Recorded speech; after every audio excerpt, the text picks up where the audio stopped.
Satu hal yang memang menarik ya untuk kita bahas. Untuk hak ingkar sebenarnya kalau mau berbohong di dalam persidangan itu hak ingkar itu ada di terdakwa. Ya, jadi yang bisa berbohong itu adalah terdakwa. Sesungguhnya kalau saksi di dalam persidangan mestinya tidak bisa berbohong. Karena apa? Karena dia kan sudah disumpah. Nah, karena dia sudah disumpah, dia harus bicara tentang apa yang dia ketahui, apa yang dia alami dan apa yang dia lihat. Nah, mungkin di sini kalau dalam kasus ini kalau saya lihat Susi itu ada beberapa kemungkinan. Yang pertama adalah karena ada hubungan relasi kuasa. Dia sampai saat ini kan masih bekerja di sana gitu ya. Itu yang pertama. Yang kedua, tadi mungkin ada settingan dalam hal ini karena dilihat dari beberapa tayangan-tayangan yang kita lihat di saat dia didengarkan keterangannya di depan persidangan. Banyak hal-hal yang disampaikan oleh Susi tidak sesuai dengan apa yang disampaikan oleh saksi-saksi yang lainnya. Itu padahal hal-hal yang sebenarnya itu fakta. Nah, kalau dikatakan dia berbohong tidak sesuai dengan BAP, justru dia sesuai dengan BAP. Itu yang membuat jadi uniknya kan apa yang dikatakan oleh saksi yang di depan persidangan itulah yang menjadi alat bukti yang kuat mestinya. BAP bisa dikesampingkan. Iya, betul. Tapi ini dia sesuai dengan BAP tapi terkesan dia menghafal BAP memang. Karena ada pada satu saat hakim bertanya kepada dia, belum selesai hakim bertanya dia sudah menjawab. Artinya dia sudah tahu apa yang akan ditanyakan dan kira-kira akan menjawab apa.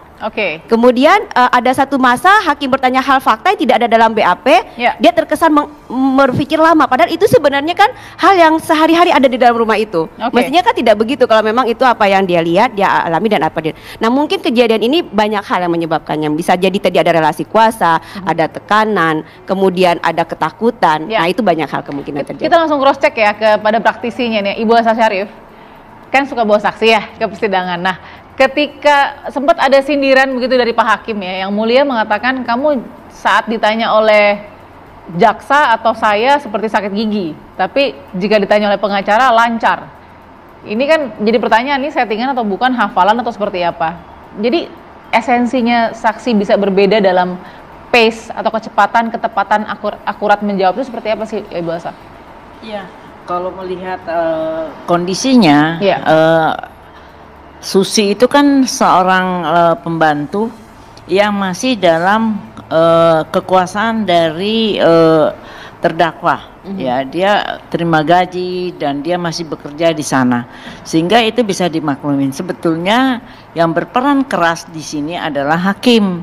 Hakim bisa memberi peringatan berkali-kali jika dia melakukan suatu keterangan tidak benar, dan itu kan bisa kelihatan pengalaman dari hakim maupun jaksa itu bisa lihat bahwa dia memang telah menghafal BAP.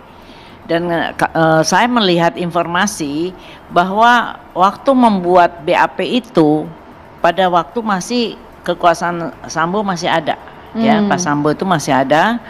Sehingga ada dipasang seperti handset di sini sehingga menjawabnya ada yang mendiktekan. Oh, ini informasinya betul adanya? Sempat dibuka waktu itu salah satu saksi yang mengaku hal ini, karena saya ngikutin ini semua ya. Tapi saya nggak tahu apakah Susi itu termasuk atau enggak. Oh, jadi ada salah satu saksi tapi tidak bisa disebutkan namanya? Saya lupa namanya ya. Yang memakai handsfree? Sempat diketahui oleh penyidik, akhirnya dibuka. Jadi ini fakta ya? Iya, saya bisa membaca itu ya. Waktu itu keterangan saksi siapa ya? Salah satu ajudannya yang saya lupa namanya. Oke, tapi ini terjadi, bisa dipertanggungjawabkan ya Bu Elsa informasinya? Waktu itu iya, dia bicara di persidangan. Di persidangan? Bahwa tapi tidak sampai selesai. Jadi ini indikasi apakah demikian ya. Saya tidak mengatakan patut diduga ya? Patut diduga, tidak mengatakan bahwa Susi akan begitu, tapi salah satu ajudannya akhirnya diketahui oleh penyidik sehingga ketahuan. Yang juga menjadi saksi? Iya, menjadi saksi, dan dia mengatakan di persidangan ya, kan kita nggak, waktu penyidikan nggak tahu. Ya, dia mengatakan di persidangan, jadi ada indikasi. Dan kemudian sebenarnya praktek seperti ini normal nggak sih Bu Elsa? Bukan normal, karena kita nggak pernah bisa begitu. Pernah terjadi tidak? Selama saya belum pernah terjadi ya.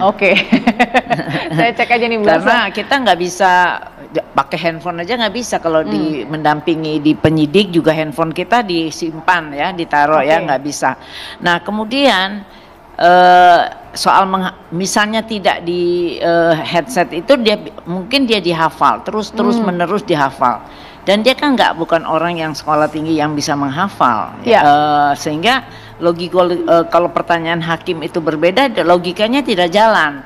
Nah untuk itu sebetulnya hakim mempunyai satu senjata yang bisa memperingati untuk dikaitkan dengan pasal 242 KUHP. Kalau dia memberikan keterangan palsu kena 7 tahun, kalau memberatkan terdakwa kena 9 tahun.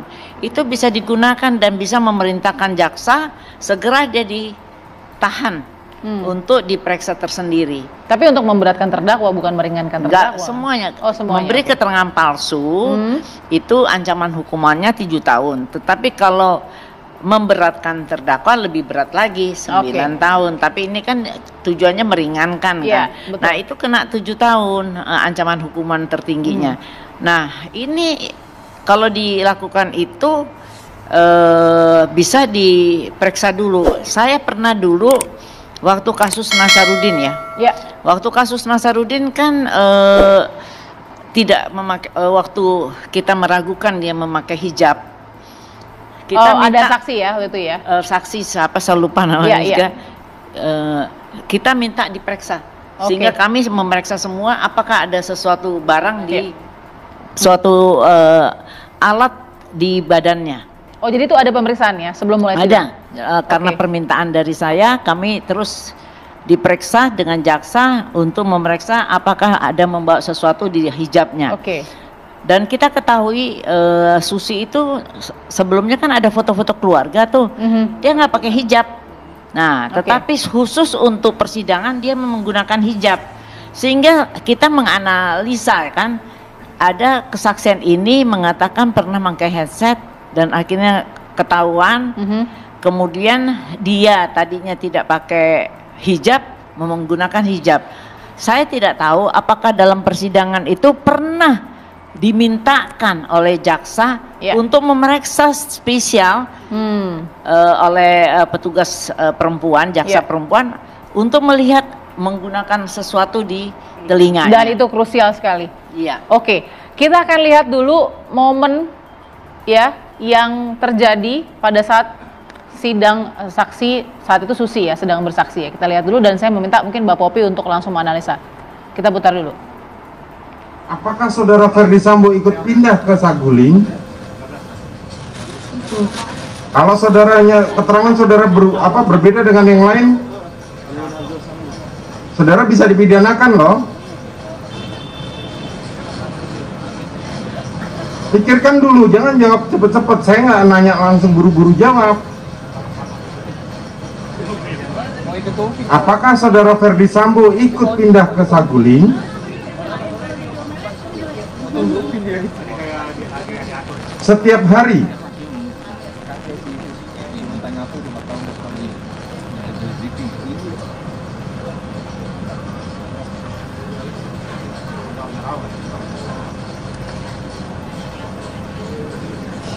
Yang ini saudara jawabnya susah. Tidak juga. Tidak juga. Seberapa sering saudara Ferdi Sambo pindah ke Saguling, tinggal di Saguling, atau tidak pernah sama sekali semenjak Putri Chandrawati pindah? Sering ke Saguling. Sering ke Saguling. Apakah tidur di sana, menginap di sana?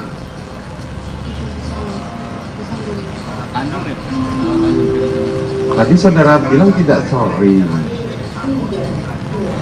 Jawaban saudara berubah-ubah. Ada apa?